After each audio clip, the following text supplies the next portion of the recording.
guys, welcome back. No, long time no see, and today we're going to be talking about the new creature that has landed its way into JWA, the Ailurarctos.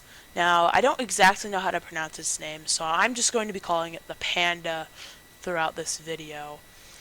And so pretty much what happened is during April Fool's, Ludia decided to pull a funny and release a new creature, and well, we'll be comparing it to other creatures and just seeing overall how good it is. So, first off, its stats. 3,900 health, which isn't exactly the best. I would say that's below average health. 1350 damage, which is also actually pretty good. It's definitely above average, and 106 speed, which is very slow, very slow. And 10% armor, so that slightly adds on to its bulk.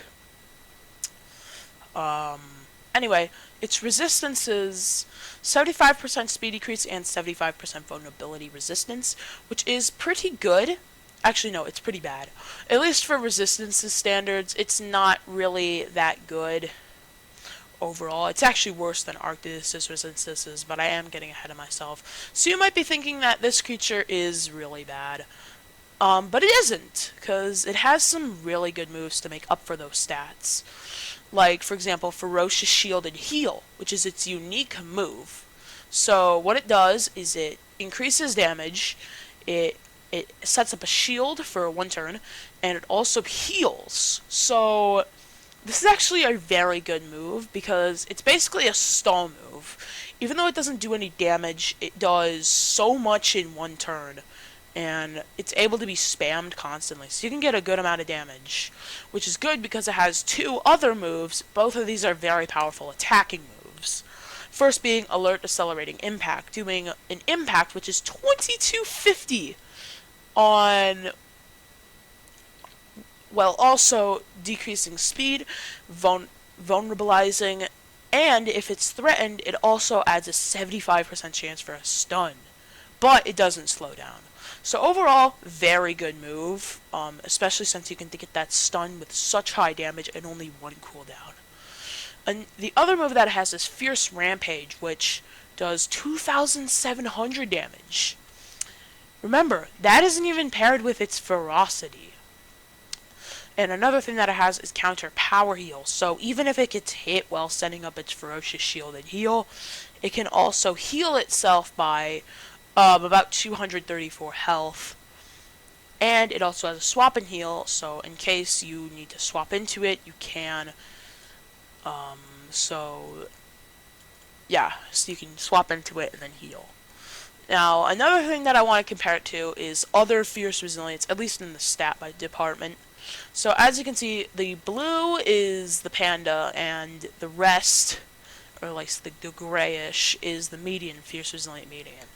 So as you can see, this is the median for Fierce Resilient, and this is Ailurarctos. So they actually have the exact same stats, whatever this median creature is, but Ailurarctos has more damage overall. So it actually has above average stats compared to other Fierce Resilients, which is actually quite surprising. At least for me, because I thought its stats were pretty bad. Anyway, we're going to be comparing this to other creatures. The first one is Arctidus, because it is another bear-like creature. At least it is literally a bear. And so we're going to be comparing its stats to, well, the other creature, the other non-hybrid of its model. So Arctidus has more health, Panda has more damage, and Arctidus has more speed, and they have the exact same armor crit ratio. But Arctidus, as I said earlier, has better resistances, not only being 100% immune to speed decrease and 100% immune to vulnerable, it also has 50% rend resistance. So overall, Arctidus, I would say, has better stats, but the panda has more damage. On to moves. So for the first move we have Ferocious Shield and Heal, and for Arctidus, we have Heavy Strike. Both of these moves are pretty good, but I'm going to have to give the edge to Ferocious Shielded Heal, just because it's a good move. It's just a better move in general, I think. It's more useful in more situations, and the fact that Heavy Strike doesn't set up a vulnerability on the opponent is pretty sad, in my opinion, because the other strike combo moves like Daring and Determined Strike do that, so I don't know why Heavy Strike doesn't. For the second move, they both have Alert Decelerating Impact, nothing to compare, and with regular 3, aka its third slot, we have Fierce Rampage on Ailurarctos, aka the Panda, and Defensive Edge on Arctidus. Now, the thing to compare here is the fact that Defensive Edge is literally just a worse Ferocious Shielded Heal. The only thing that it has on it is that it breaks shields and lasts a turn longer. Because Ferocious Shielded Heal not only has 0 cooldown as to Defensive Edge's 2, it also sets up a shield and heals. So Defensive Edge is really bad. And Fierce Rampage is definitely a great move on the Panda because it can do that Ferocious Shielded Heal, and that way it can just do more damage. None of them have a fourth move because they're non-hybrids, but Arctidus does not have Counter Power Heal and Swap and Heal. So overall, I would say that Ailurarctos, aka the Panda, gets the edge. Like, a very big edge. Because it's just a much better.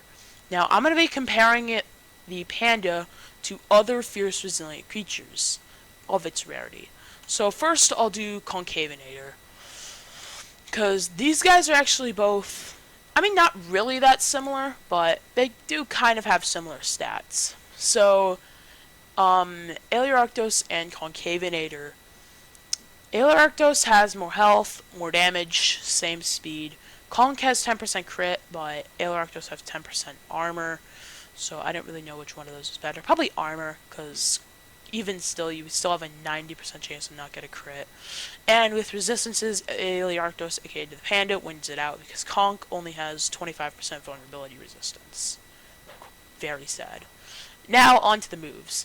So, for regular 3, I'm going to start with the third move, just because of the fact that Fierce Rampage is just better than Defense Shattering Impact. So, yeah. So for Ferocious Shielded Heal, it's quite a good move. It's probably one of the better basic attacks in the game. And so it's definitely better than Resilient Strike, although Resilient Strike is still good. Alert Decelerating Impact compared to Taunting Shields, not really a competition here, because Alert Decelerating Impact does so much, and Taunting Shields doesn't exactly do much. It just sets up a shield, and it can be removed. Now, the main thing that Conk is known for is its Defense Shattering counter.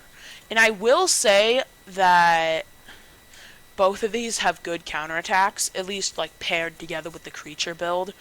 Counter Power Heal works on the Panda because it's kind of a staller that waits to use its big Fierce Rampage. And Conk works with the Defense Shattering counter, which means it can do a lot more damage. Ailurarctos does also have a Swap and Heal, which makes it pretty good overall. Anyway, I'm also going to be comparing it to, let's see, let's do Entla Chops. Even though these two aren't really that similar. Never mind. What was I going to do? Oh, yeah. So I'm going to do something that's in the exact same tier as Ailurarctos, aka Baryonyx. I think Baryonyx is a good comparison with the Panda, because I would say overall on the tier list, they're about in the same spot. So let's compare these two. So Baryonyx has better health, better damage, better speed, way better crit, but it doesn't have 10% armor. So overall, Baryonyx absolutely crushes the stat department. And in the resistances department, Baryonyx has slightly better resistances. On to the moves. Baryonyx has Defense Shattering Strike, while Ailurarctos has First Shielded Heal. Again, I would say Resilient Strike's better than Defense Shattering Strike, and I already said that Resilient Strike is worse than First Shielded Heal. So, yeah. Group Takedown is very bad. I feel like Baryonyx would be a lot better if it had Ready to Crush because it has such a bad turn 1. But after its turn 1, it does a lot of crushing. It does a lot of buffing moves and then a lot of fierce rampages and just a lot of damage. But at the same time, you can't really compare it to Alert Decelerating Impact because Group Takedown is awful and Alert Decelerating Impact is pretty darn good. So Ailurarctos gets the edge, at least in its second move. And in the third move, they both have Fierce Rampage. So, yeah. And in the passives, Barry has no passives, while Ailurarctos has Counter Power Heal and Swap and Heal. So, I would actually say that Ailurarctos has the edge over Baryonyx, just because, well, Baryonyx just has such a terrible turn 1. It is notorious for that, to be honest. And so what overall tier is the new Panda in? Well, considering that a lot of the average to good, like the good epics are usually around high alpha, and this creature seems that it is very good. Not really very good, but it is definitely a good creature overall. It's not broken or anything, but it is definitely good. So I am going to say it is high alpha, borders around low elite. It is very close to low elite, I would say, but for now, I would say it's high alpha. Anyway, Typhon Zek out.